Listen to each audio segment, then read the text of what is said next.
the big story. Nigeria's new central bank governor, Cardoso, is speaking to top banking executives in Lagos this evening at the annual dinner of the Chartered Institute of Bankers.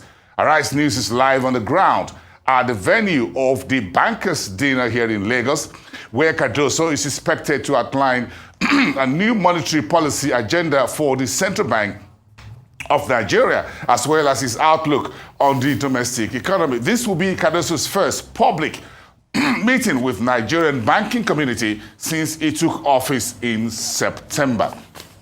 And you can see live images there from the venue of the Bankers CIBN annual Bankers Dinner. Arrive News is live there on the ground. The Central Bank Governor Cardoso is expected to speak any moment from now within the hour. You can see images there. That's the Nigeria's Finance Minister, Wale Edun, who is there speaking with some other banking executives. This is a very high-profile gathering of who is who in Nigeria's banking, financial, economic community. And tonight, the new central bank governor, who took office back in September, will be unveiling his policy for the central bank, as well as his outlook on Nigeria's economy for 2024. This will be the first public event in which Cardoso will be speaking in Nigeria as the de facto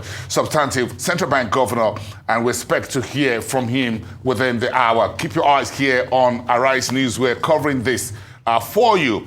Cardoso is set to address the bankers momentarily, and that's the venue of the event here in Lagos. Keep an eye on that. We'll deep into that as we await the central bank governor to get to his presentation. Of course, we'll hear a little bit earlier from the president of the CIBN. We'll speak before the central bank governor, and a few comments. Then, of course, the governor would have the floor to speak extensively to the community. So let's say, in the meantime, Nigeria's limped forward by 2.4% in the third quarter ended September, up from 2.51% in GDP. According to Statistics Office report today, the flattish growth reports show oil sector contracting at a slower pace, while the impact of government reforms aimed at boosting output were yet to take effect. Let me introduce my guest on the show tonight. Professor Ken Ife is a policy analyst and development economist in our Abuja studios. So good evening to you, Professor. We thank you very much for coming in tonight. Oh, thank you. Thank you for having me. Thank you so much. I'm sure. Let's start with the new central bank chief. If you're sitting in that with the dinner tonight, where the central bank governor will be speaking, what do you expect him to? What do you think his key message will be to the bank executives? I think, the CIBN, the financial community will be all ears to hear where we are going, where we are headed with the new policies, and there are quite a lot of explaining to do or clarification to do. You have 2 presidential orders, you have a reversal of 31 items going back into the net, and then you have so many new things, and then he probably will also explain to them the pathways to the convergence of the various rates that we have in the marketplace. Obviously, they are not quite obvious to everybody, but he would have to explain quite a few of that. But there may also be other new policies that he might roll out, and a lot is going on at the moment as we speak. So it will be all ears to hear where we are headed, and the community wants to know, because there are active players in the forex equation in many respects. Okay, so but again, if you what is your outlook, Professor Ken, on the banking and finance sector so far in the year 2023? Is an election year, I'm sure everyone knows that. But within the banking and the finance sector, what's your take on the road we've traveled since January? Summarize that for me. Well, the year began in a very, very sluggish, because as you know, the first quarter was tempered by the new currency change, and that's why you had the worst performance in terms of the growth figures. It was quite low, 2.13 or something like that. But then in the second quarter it went up, and third quarter it went marginally up. But whether you look at it from there, and even if you look at the contribution on the financial sector in that first quarter, if you look at even the aggregate household consumption went really low in that quarter. It was about, it was actually by far the lowest, went down by about 24%. But now it's picking up again. In the second quarter, it picked up. It's picking, so it's now in the positive territory. So all of that are the consequence of what has happened. But in terms of the, from the new government end of May to now, so many things we are thrown into the state. So we had the new policy on removal of subsidy, the knock-on effect of that, the low production of crude and the revenue impact, and then you also have the convergence policy, the policy convergence of those rates, convergence of those rates, and the challenges we had with those, because in all cases we didn't have enough supply or guarantee of supply of dollar to temper the rates that are widening. So now you are now having more hopes. We can now see light in the end of the tunnel. We've seen a lot more money coming in on shore and being applied, more intervention from central bank, as you see, much more the sustained intervention. And I'm sure you're going to have more of those, because as the expected 10 billion is coming and then there's more coming in, more money will come. And what that means is that you are going to likely to see a steady drop in the exchange rate. But we have to wait to see that. Well, the whole conversation around the central bank, so far this year, the banks seem to have reported very bumper second half, first half, 9 months, the numbers are coming out. I'm sure you can see, just quickly, that's the central bank governor. I think the national anthem of the Federal Republic of Nigeria has been taken. I will take you straight there. The central bank governor, Olayemi Cardoso, there in a bow tie and a black suit there, making his debut as Nigeria's central bank governor in the annual bankers dinner here in Lagos. Let's take a quick one, listen there.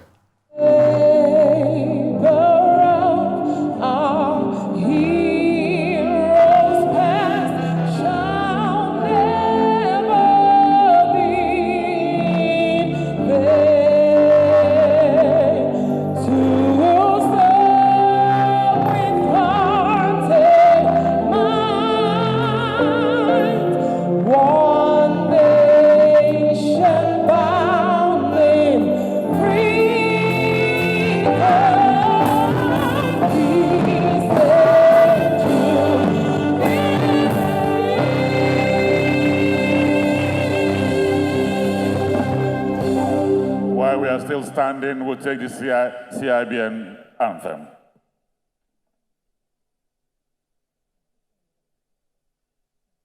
CIBN anthem, please.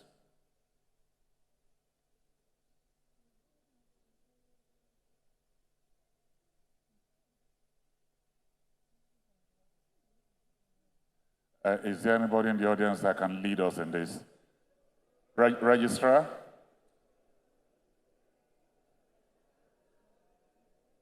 Somebody should lead us here. Live images at the venue of the CIBN Annual Bankers Dinner. That event reserved once in a year at the end of the year for the central bank governor to address the banking community.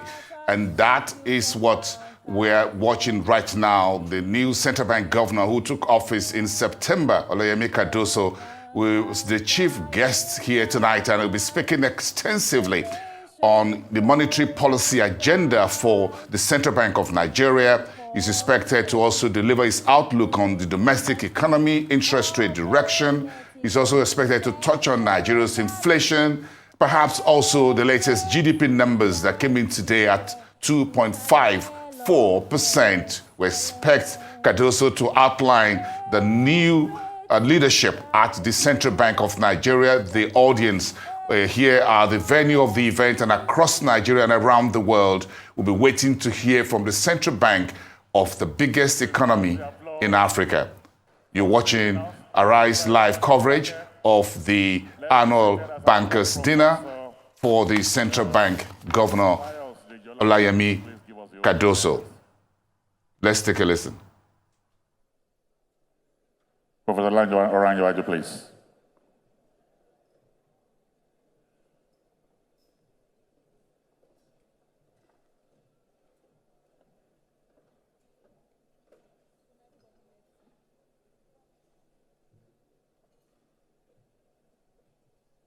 Shall we rise for prayers?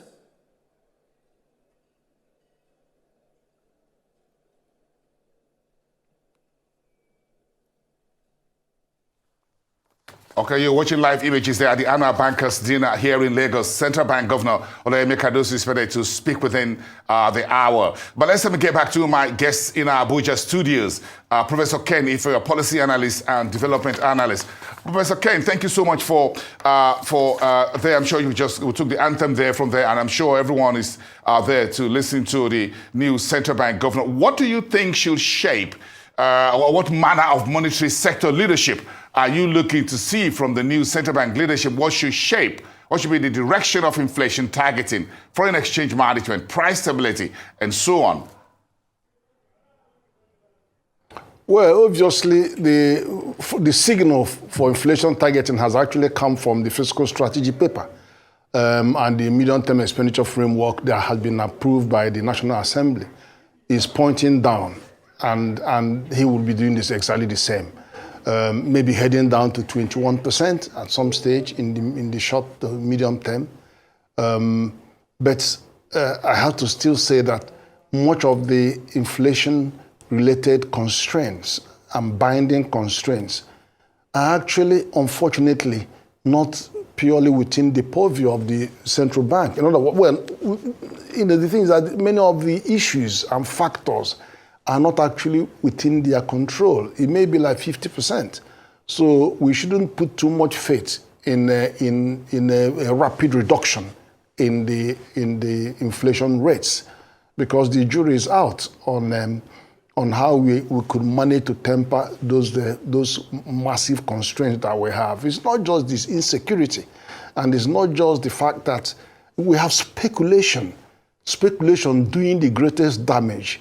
And then we also don't know, nobody can be sure, how the return to of the 41 items are going to impact demand. Of course, we do know that now certainty that there will be more supply of dollars, which will actually calm everybody's nerves and bring more order.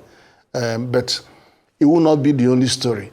I tell you, because whilst the banking community are going to be waiting to hear a lot more to calm their nerves, you now have the manufacturing community also going to be a lot more worried, because they are going to see how rapidly we will clear their backlog and how rapidly we will produce more forex to meet their genuine demand to buy materials or the inputs for their manufacturing process. So, and then how much protection are we going to grant to them against the unlimited import of all kinds of things that would threaten their competitiveness. So all of those concerns are there, but of course we are not talking to the MSME community here. We are talking to the banking community and financial community. So it's a different audience that we are going to have.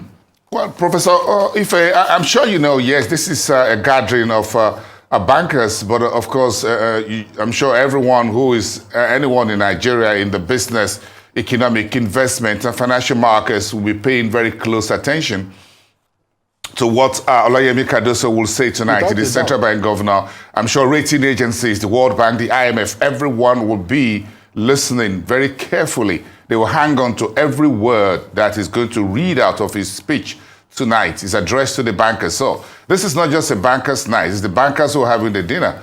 But the rest of us, Nigerians, analysts, economists like yourself, and companies executives will be watching what will he say about interest rate, what will be the signaling on inflation moving forward. We haven't had two monetary policy meetings back to back.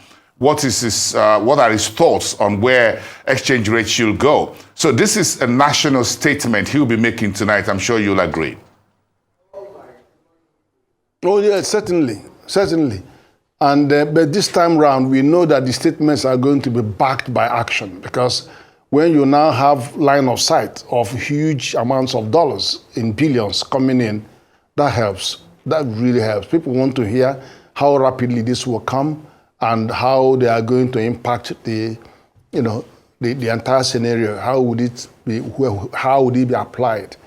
And of course, we know that our top priority is always to make sure we service the dollar-denominated debts. Yes, we also prioritize our industries that over 80% of them depend on imported raw materials too. And then we also know that some of that money is coming to subsidy to push down and control the value of our currency. Because when you get in control of, if you control that, it sends good signal to investors that yes, there is control, and then they can now look forward to a more stable regime, and they can invest. Because the issue is not really investing as much as, is it going to be stable? Is it going to be stable, and for how long? And what is this? They worry more about the dynamics, not so much about the exact price that we have at any one time. But how would that keep? Would it keep steady and over what period of time?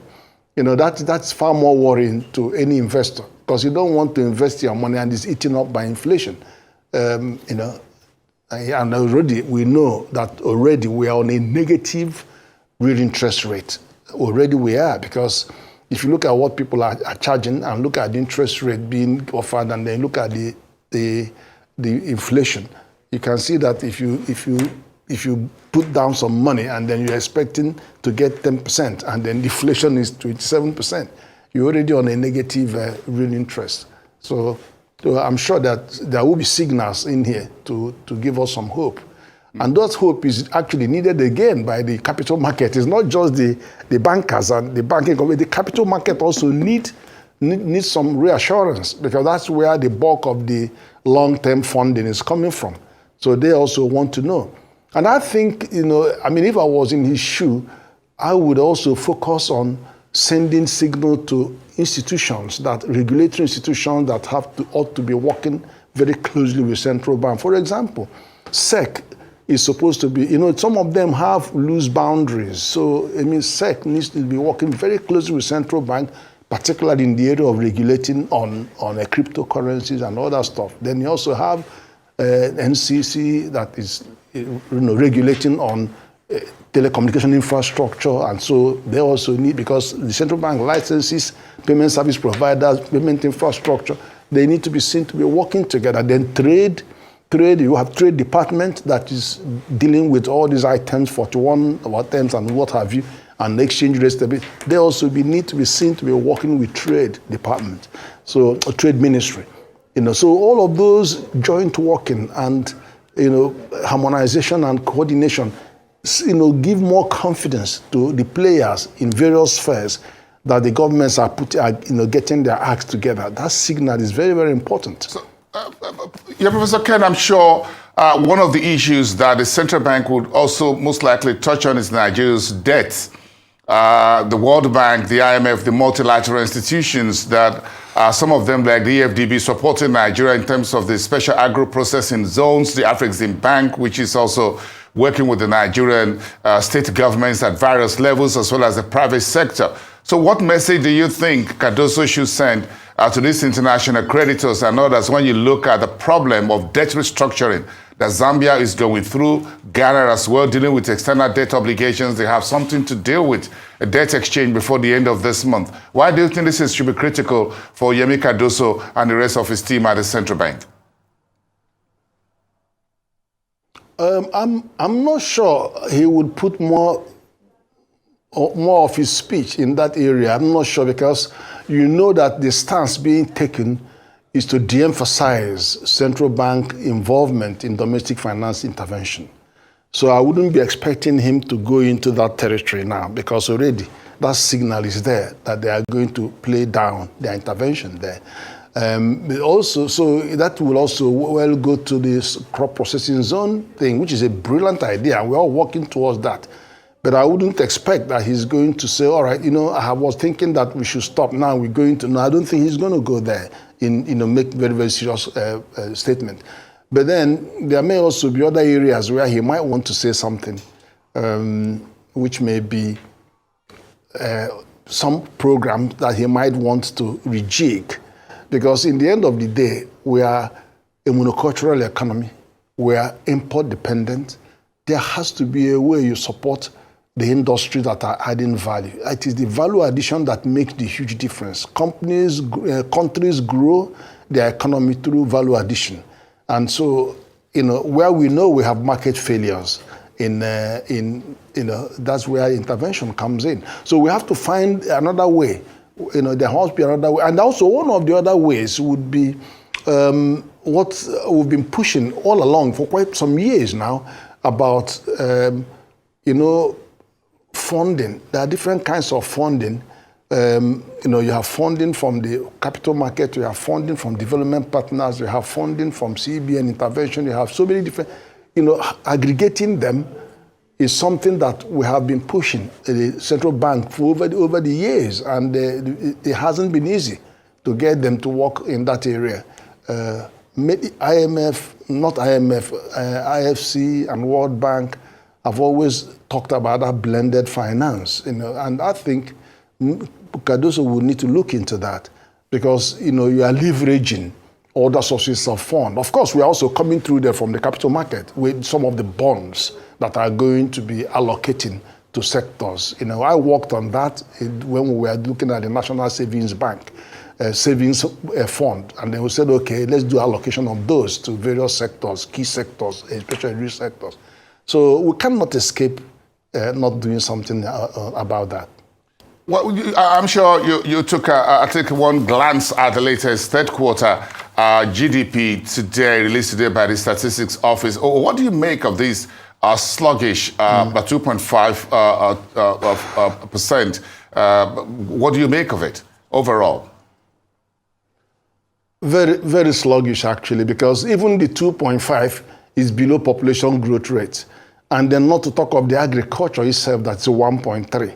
I mean, agriculture is punching, about less than 40% of the growth rate of the population growth rate, and urbanization growth rate is 4.6%.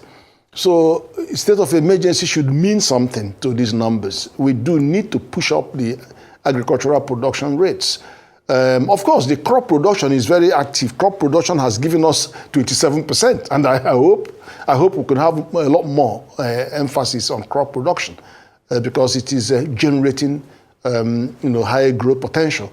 But then also, if you look at industry has recovered a little bit to have about 0.6% growth, coming from -8%.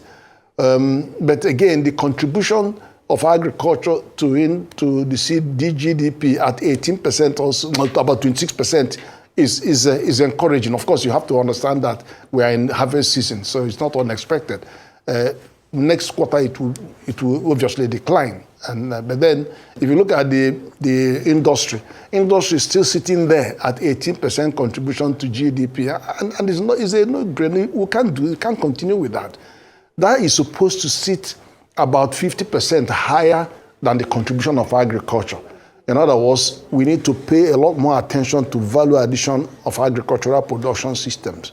That is where you can leverage that and then have a much, much higher balance. And that gives you the chance to actually deal with import substitution and all this backward integration agenda. That is very, very important. That's why this crop processing zone thing have to be given serious attention. Interesting. I'm sure the central bank governor, Cardoso, will also have his eye on the GDP numbers. He can't do without that. I'm sure you know that. So it will be interesting to see how the central bank will move forward into this new era of Cardoso at the helm of affairs and the new deputy governors and the rest of the Monetary Policy Committee members when they start the new year 2024. So I'm trying to ask you, what do you think the monetary policy outlook should be in the new year, now as we're punching below population growth, 2.5%. Population growth is about 2.8 to 3.2% average if you use international figures in terms of our population growth. So we're still punching below that weight. What should be the monetary policy outlook for the new year in terms of interest rate direction? I don't think we should go all out to increase monetary policy rates, Because and why is that? Well, everybody knows that. Why? The expectations, the outlook is that with Nigeria... Without a doubt. Yes. The outlook is that the central bank is ready to raise rates.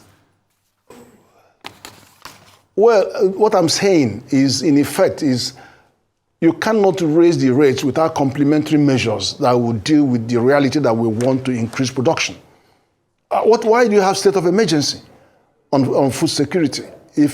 Are you not going to put resources there to create jobs?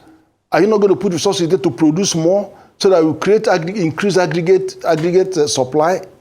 Now you've seen a collapse in aggregate demand, a household consumption collapse in the first quarter. Of course, obviously, it has to do more with the changing of the currency in the first quarter. It's recovering, but the recovery is very low. It's just about 2.something% in the recovery, second quarter and third quarter. Now, the household consumption should ideally be about 70 to 75% of our GDP. But now it's around 60-something, and in January it was just over 50%. So we have to watch that. So remember that if you have growth in output, which is necessary, you have growth in household consumption and aggregate demand, then you have to look at between the two is value addition.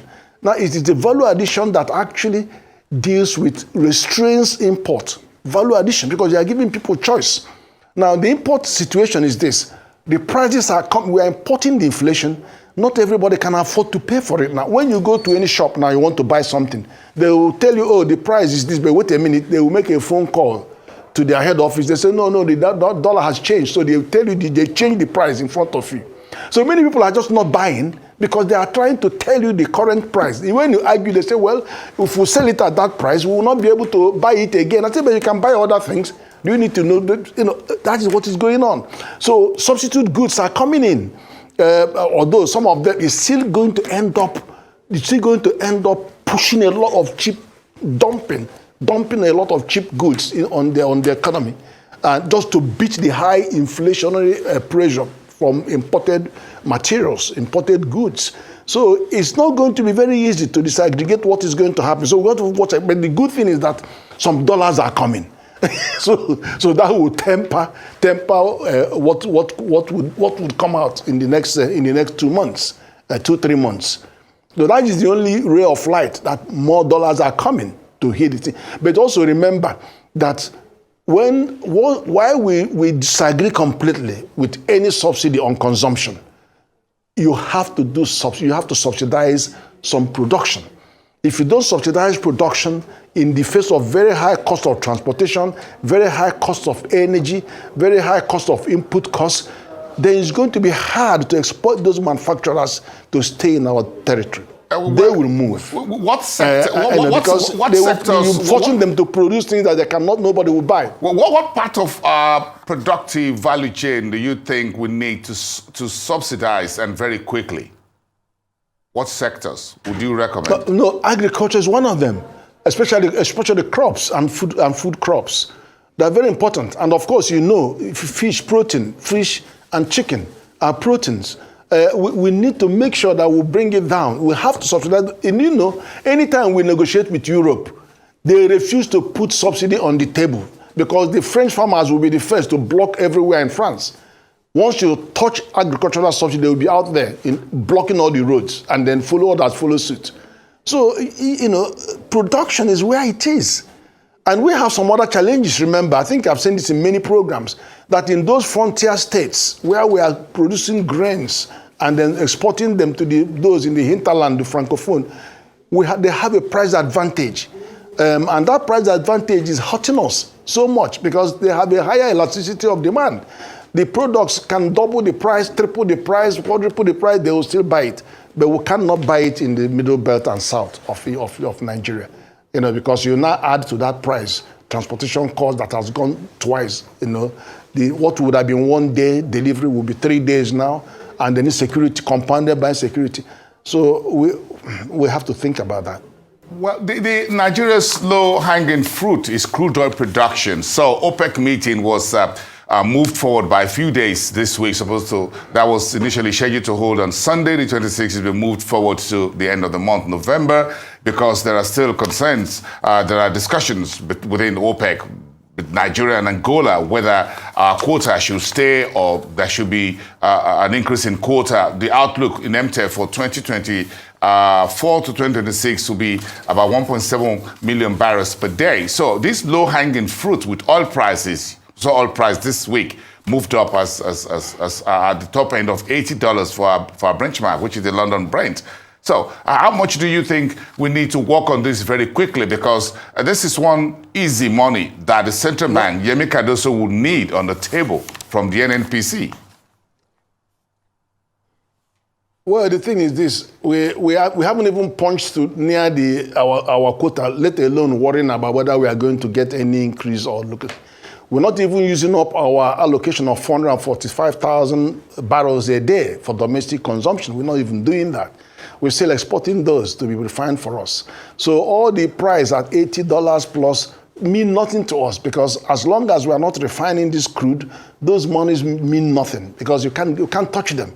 You can only see them burn and go away to pay for the transportation of refined petroleum coming into the country.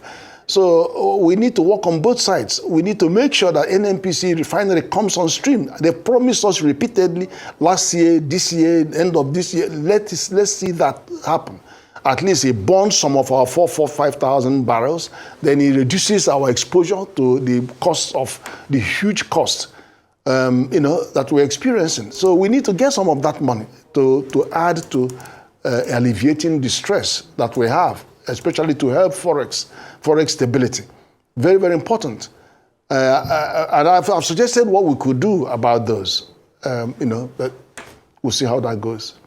I'm sure you agree that the central bank governor needs all the help and support he can to get exchange rate stabilized, in the manner of speaking, to provide some measure of stability and predictability for investors, for those who want to do trade. So where do you think the various parties, the banks, the Bureau de Change and others, where do you think they come in here? Well, the thing is this. Remember, the Bureau de Change, there was a wisdom in bringing them in and to have as much as 3,000 of them. Part of the wisdom was that they have a constituency. They can actually make forex available to the bottom of the pyramid or the base of the economic pyramid. I'm talking about the micros. Not every one of these companies can actually go through the rigor of bidding for these monies from banks and waiting for months and months. So they have a role to play, and they also have a role in capturing some of the diaspora remittance coming in. Some of our diaspora just talk to them directly and then do the business with them. So they have a role to play.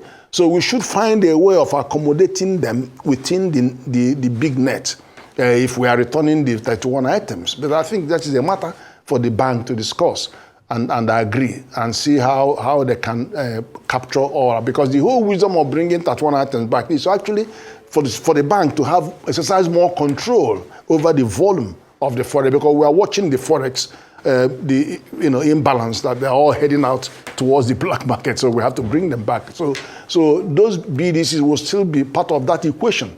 Then, of course, the second one is to deal with the elephant in the room, which is the speculators.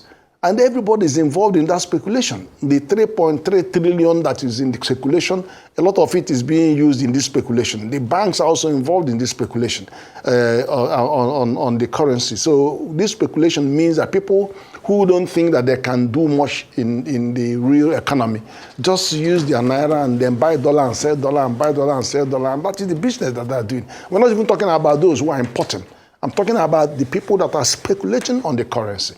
Now, we have to find other ways of dealing with it because they won't go away. Until we target them, they won't go away.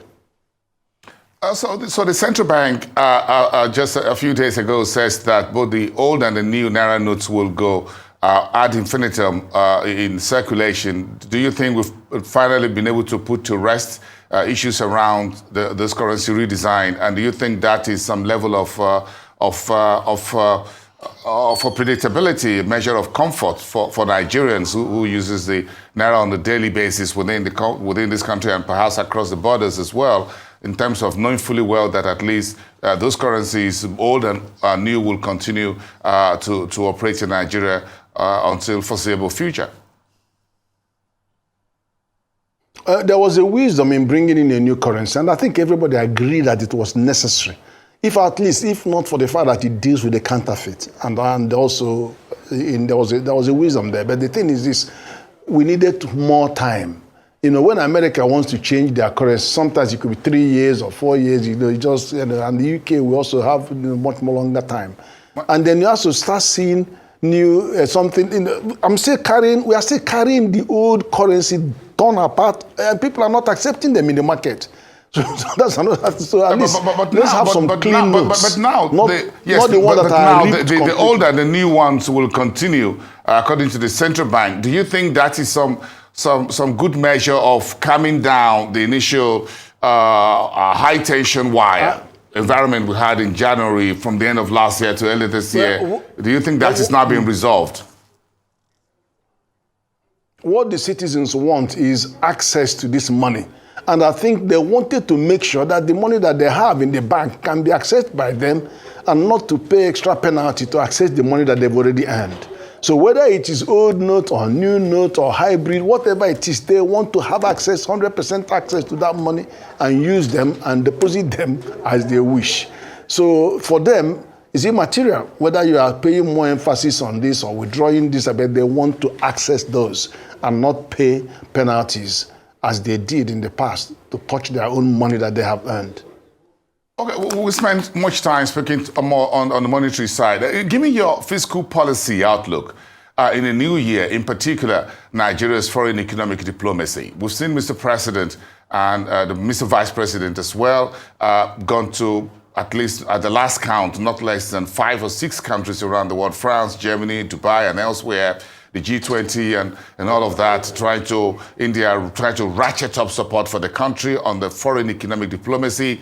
Mr. President himself being the #1 salesman, as it were, right now on the street, knocking on doors around the major capitals of the world, asking them to come to Nigeria to invest and try to speak up the country to bring confidence and those needed money in. So how much fiscal policy and actions do you think is cabinet ministers, the MDAs, should put around Mr. President, who is going out doing all this hard work, and then the folks, the foot soldiers at home, will need to support what he's doing, all his talk that he's doing, and his meetings around the world? Oh no, that is spectacular, without a doubt. I think it's now a question of how quickly can the MDAs catch up with the president. That's the big question, because he's all over the place. And I was listening to him yesterday. He was saying to the audience, "Look at me, I'm a businessman."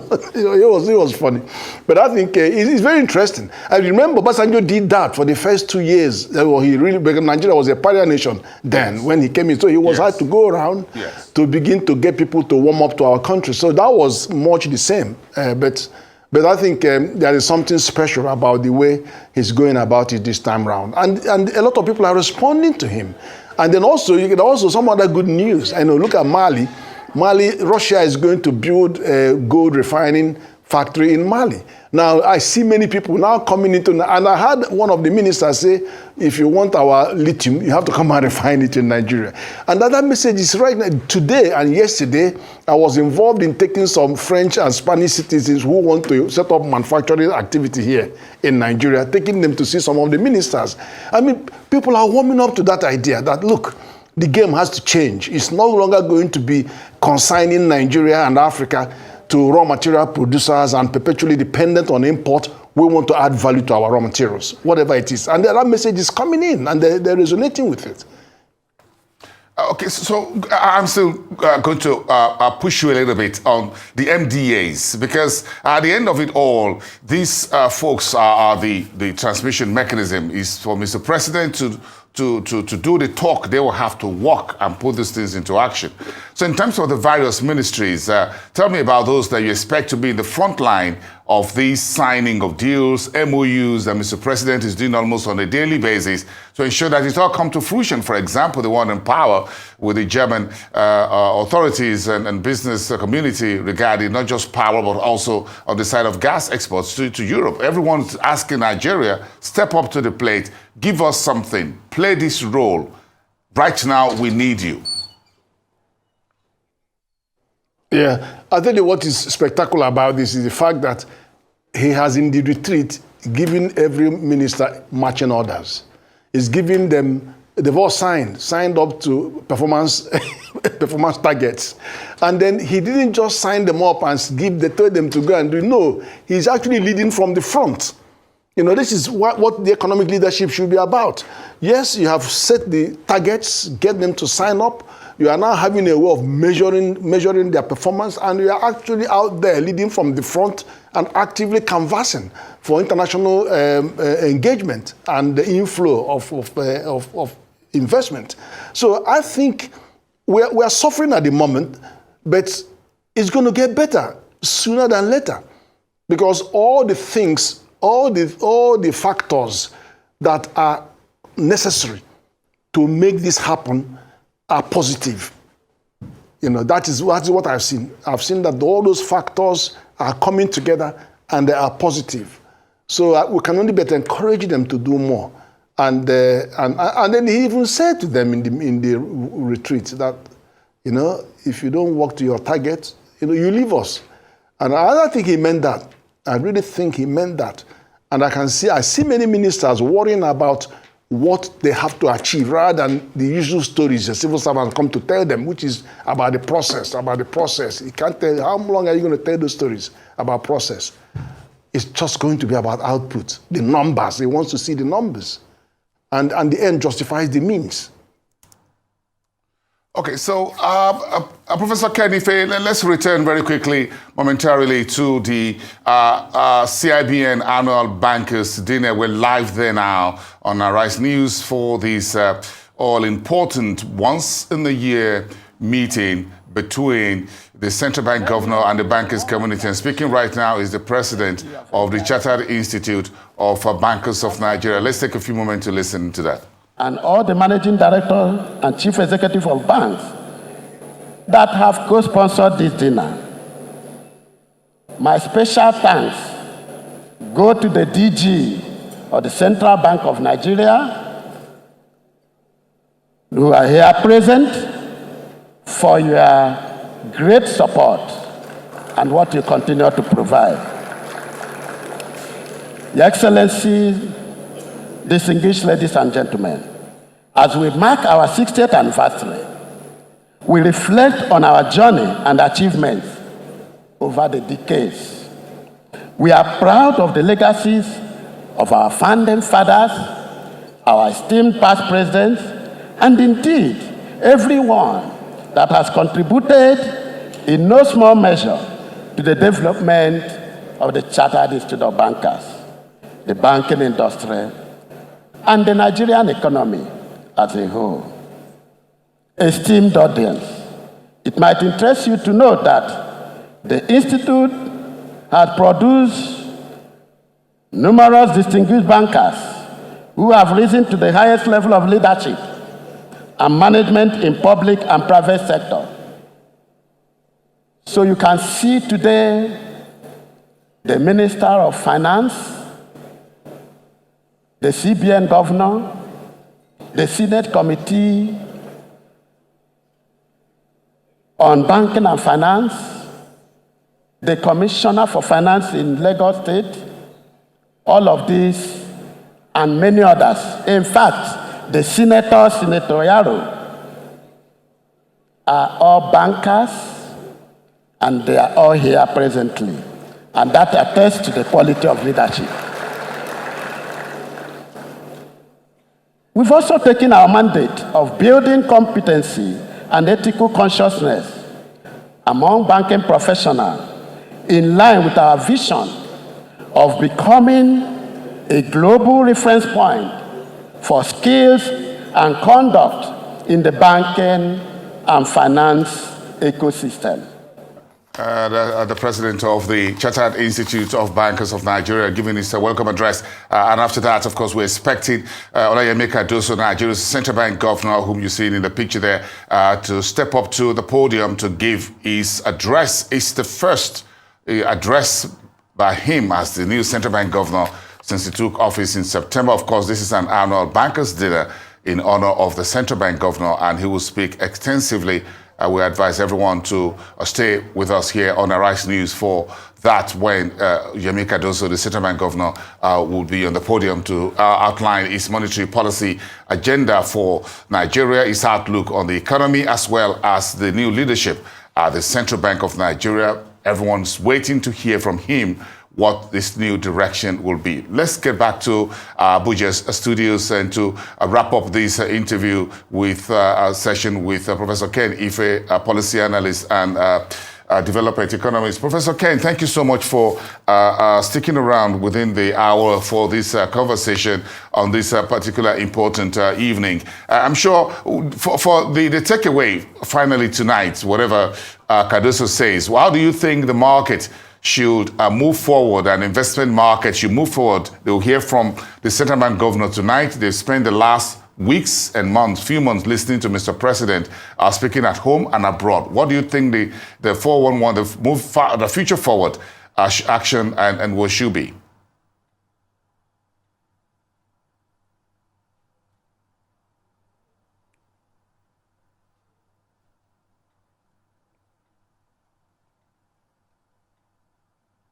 And signing and a lot of deals being done, and they all translate to a lot more billions of dollars likely to hit the shore. And we need to know.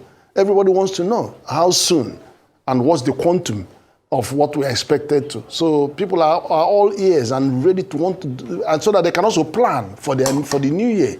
Those who want to invest are going to be looking to make investment decisions following what they hear tonight.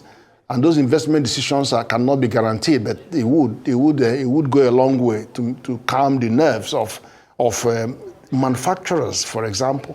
Traders know that they are in for a deal because they're going to have the dollars come down in price, but it's too late for this Christmas market anyway. So it has to be about next year, because whatever they're going to sell, they've already paid for them, ordered them, so they're all arriving now. So it will be about the future. Although those who want to go on holidays will be expecting to get some PTA and BTAs to travel, which is not a problem. And those people who are also going to come back from next month will begin to bring dollars back, those who are coming for Christmas. So it's going to be mixed in terms of the demand and the supply. But the fact that more dollars are going to come would obviously help temper the rates down and make it a bit more sustainable. Professor Ken, what's your outlook on exchange rate for next year? All things being equal, all things considered. Well, I think that the 1,130 might come down to around 1,000 or even less.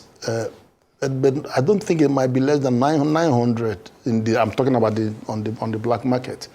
But it will lose substantially, and that's what I think. That's what I think. But the government rate will also come a bit lower than it was at the moment. Although government projected 700, it might not be as low as 700. It might be around 750, or So that's my thinking. All right. Well, thank you. But as more dollars hit the shores, yes, it will begin to converge a lot more. Okay, so we should see a little bit more convergence if we see more liquidity in the system.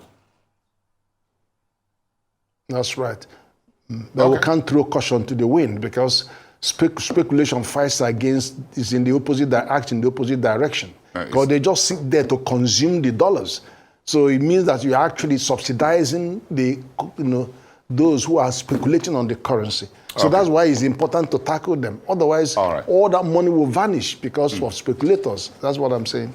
All right, thank you. We thank you as always for those perspectives on Nigeria's big economies and business headlines. Thank you so much, Professor Ken Ife, development economist in our Abuja studios. Do have a very great weekend. Our Rice Exchange is for tonight, this Friday. We thank you all for watching, and of course, we're staying live on the live coverage of the annual bankers dinner, where the central bank governor Olayemi Cardoso is expected to speak momentarily. This is Arise News. I am Bosun Amofaye. I'll see you soon.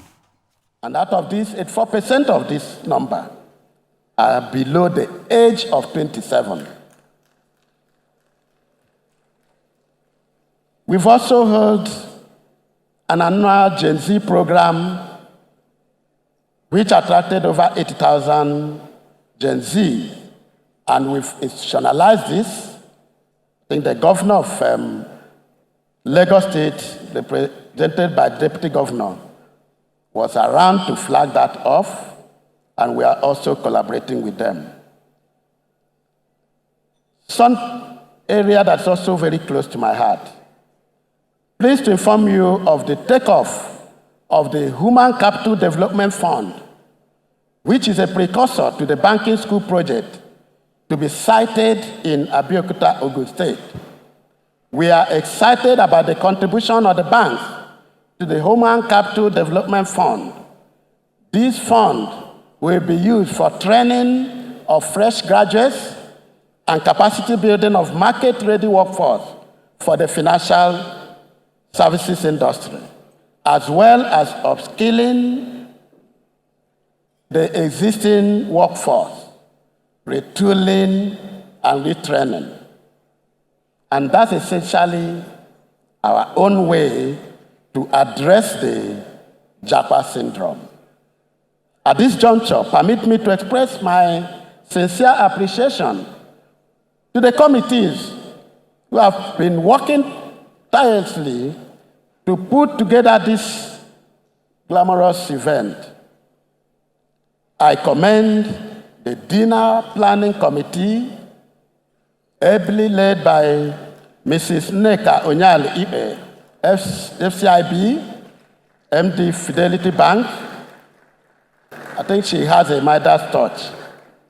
The co-chairs, and by extension, the entire members of the committee. I salute you all. Thank you. I thank you for your commitment and dedication in putting this great event together. I commend you for the new initiative introduced to further spice up the night and make it indeed a night to reward, recognize, and celebrate. So please, sit back. Is something that presents great networking, wining, and dining, and there are so much fun. So don't be in a hurry to leave. In the same vein, I would like to thank all the members of the 60th anniversary